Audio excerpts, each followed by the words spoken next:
Quando existe oportunidade, a gente tenta vir aqui ao Hospital Albert Einstein para fazer uma entrevista, conhecer as novidades. Normalmente 2 vezes por ano.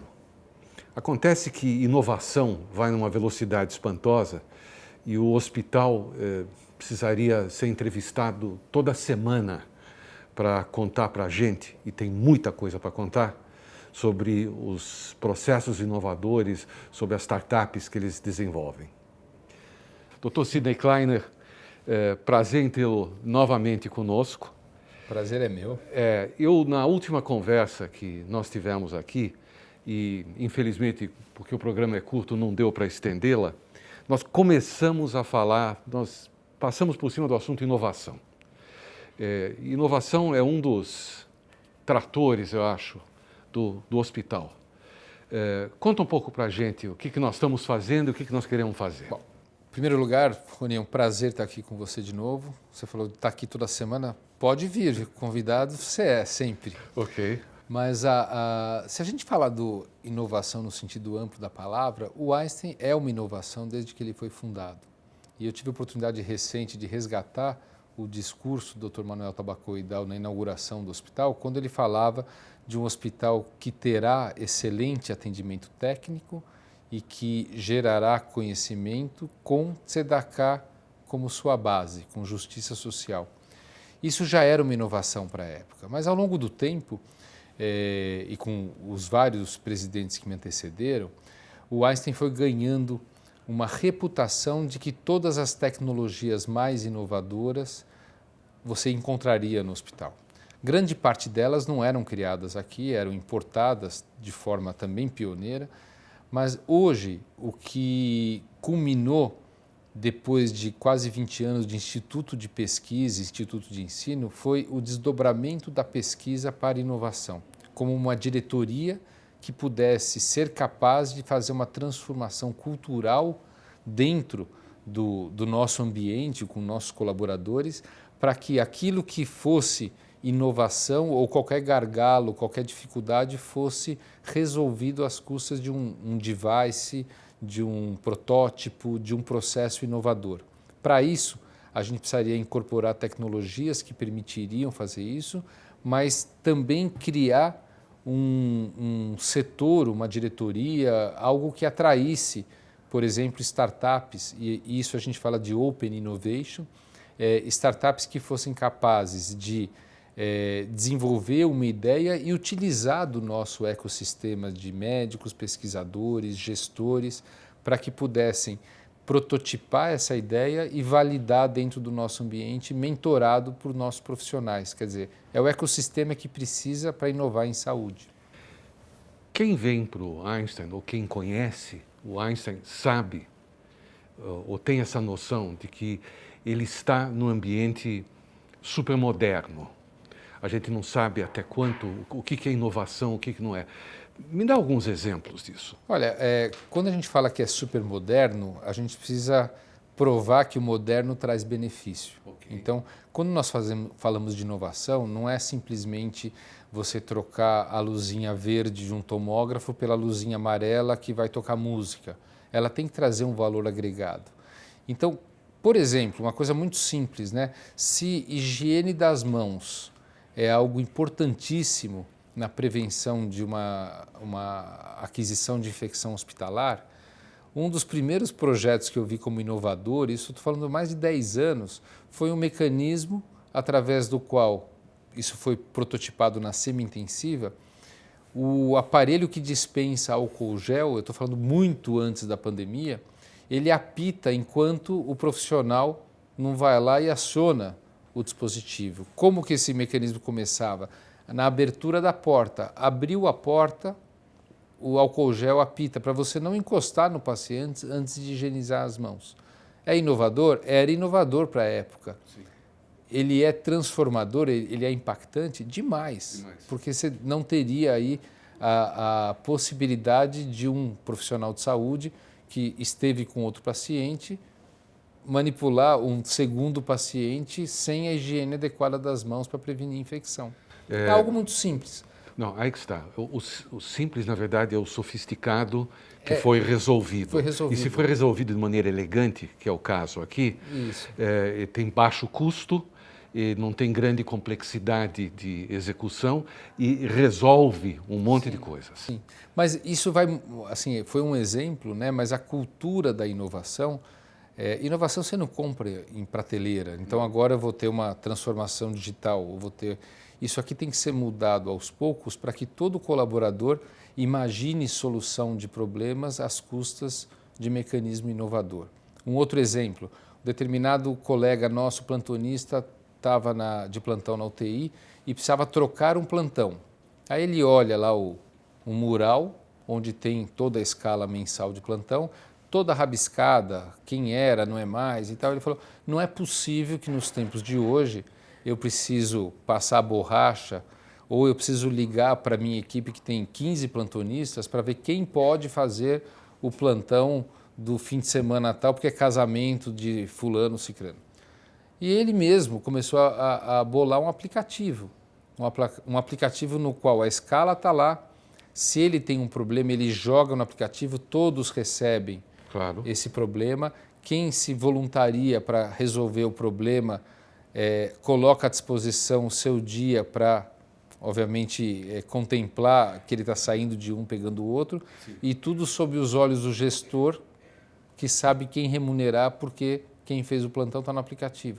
Esse aplicativo Scala foi gerado aqui, passou a ser utilizado por um monte de hospitais que têm escalas de plantão e para organizações que não são hospitais, organizações de reportagem, de jornalismo, para fazer troca de plantão, equipes, por exemplo, que fazem turno noturno de segurança. Então, o aplicativo Scala virou algo desenvolvido dentro da nossa incubadora de startups e já saiu do Einstein para o mercado. Então, esse é um exemplo. O Mosaico volta já já. De volta com o Dr. Sidney Kleiner, presidente do Hospital Albert Einstein. Dr. Sidney, eu fico fascinado com essas amostras de coisas importantíssimas que o hospital desenvolve, incubando, como você explicou, startups e tal. Eu me pergunto, isso migra para, vamos dizer, para o setor público? Ou isso é uma coisa que tem que ficar dentro só de um hospital de excelência e tal? Como é que isso funciona? Na verdade, este é o propósito do Einstein, né? É levar saúde a qualquer ser humano através de uma gota de Einstein. Uhum. Como que nós fazemos isso? Tudo que é pensado, e por isso que não está na prateleira, isso é cultural, tudo que é feito aqui é pensado na forma de você escalar para a sociedade maior, seja ela do Brasil, fora do Brasil. E alguns exemplos nesse sentido com inovação nós temos. Quando a pandemia chegou, o que mais fez valor é a telemedicina. Todo mundo conseguia acessar seus médicos sem sair de casa. O Einstein criou o Centro de Telemedicina em 2012, muito antes da pandemia e muito antes da legislação permitir a realização de consulta, por exemplo, de urgência. Ok. E no momento que a gente tem essa expertise, a inovação foi você colocar, por exemplo, na região norte do país, onde municípios ribeirinhos não têm estrada, quer dizer, alguém que tenha necessidade de uma consulta especializada viaja 24 horas de barco até chegar, por exemplo, em Santarém. Okay. E a gente entendeu que seria uma ótima oportunidade se o médico de família da atenção primária daquele município, eu estou falando de um município não tão pequeno, 30 mil habitantes e tal, okay, se tivesse condição de acessar o especialista do nosso centro de telemedicina, ele não precisaria viajar 24 horas de barco. E esse projeto que nós chamamos de Teleames, ele é feito com o Ministério da Saúde. Nós colocamos um ponto de conexão. E o que é um ponto de conexão? Uma antena para melhorar o sinal de 3G, 4G, não precisa nem de 5G. Uma antena e um notebook com câmera e microfone. O que acontece? O paciente ele vai no médico de família e o médico de família precisa encaminhá-lo para um pneumologista. Marca-se a consulta, o médico de família participa, porque daí é uma oportunidade para ele também aprender a conduta do especialista e esse paciente ele é consultado por um pneumologista à distância. Isso hoje, na região norte do país, já indo também para municípios da região centro-oeste, Mato Grosso, por exemplo, nós temos lá hoje 270 pontos, com mais ou menos no primeiro ano de funcionamento 180 mil atendimentos e uma resolutividade de 98%. Quer dizer, 2% dos pacientes precisaram se dirigir a centros por conta, a maioria deles, por necessidade de procedimentos. Mas a grande maioria tiveram sua situação resolvida. Saúde pública, quer dizer, a gente evitou gasto com transporte, a gente evitou sofrimento por demora e nós trouxemos uma consulta especializada. Eu tive a oportunidade de levar 5 tecnologias em busca de equidade em saúde num congresso futurista em Austin, do South by Southwest, Sim. que é o SXSW esse ano. E o Einstein lá foi a primeira organização não americana a falar de saúde num evento como esse. Então a gente tem muito orgulho de participar buscando equidade através de inovação. Eu diria mais, a gente de fora enxerga o Einstein como um hospital. Quando eu venho aqui e converso com você, eu enxergo o Einstein como um gerador de saúde, porque, na verdade, ao divulgar, ao tornar acessível o conhecimento, a saúde pública especialmente, se beneficia enormemente disso. E não tem congestionamento lá no pronto-socorro, ou no SUS, ou não sei aonde, porque isso tudo foi feito, como você diz, 98% resolvido à distância. O que nós podemos esperar para terminar essa entrevista? Hoje eu vejo o Einstein como um sistema de saúde público e privado, onde em várias áreas de atuação a gente faz mais atendimento público do que privado. Mas quando a gente tem um sistema de ensino com 57 mil alunos, contando as graduações, pós-graduações, residência, quando a gente capacita profissionais do Brasil inteiro e até de fora do Brasil, capacitação robótica, capacitação de gestão. Quando a gente tem um sistema de pesquisa e inovação, que é a primeira em publicações privada da América Latina, a gente não comparando com as públicas, né? Quando nós temos um sistema de saúde integrado que, através de recursos como a telemedicina, a gente consegue chegar em populações que têm obstáculo logístico, isso acaba gerando um sistema, e é um sistema ganha-ganha. E esse sistema está respaldado em valores judaicos, e aqui a gente pode falar do nosso propósito em relação ao Tikkun Olam. É como transformar o mundo. O Einstein foi fundado com o propósito de levar saúde a qualquer ser humano.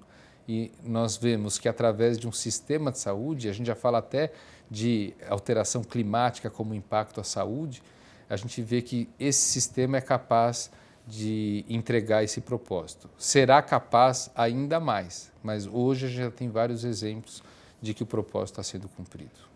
Como vocês podem ver, esse bate-papo pode rolar aqui mais uma meia hora num programa que só tem 27 minutos de duração. Eu vou ter que voltar aqui, senão na semana que vem. Semana que vem. No futuro próximo, para a gente ver o que mais de novo já rolou nesse tempo. Será um prazer. Doutor Sidney, mais uma vez, muito obrigado por abrir espaço para o Mosaico. Eu que agradeço e um abraço a todos os seus telespectadores, que é um prazer estar aqui com você, Rony. O Mosaico volta já já.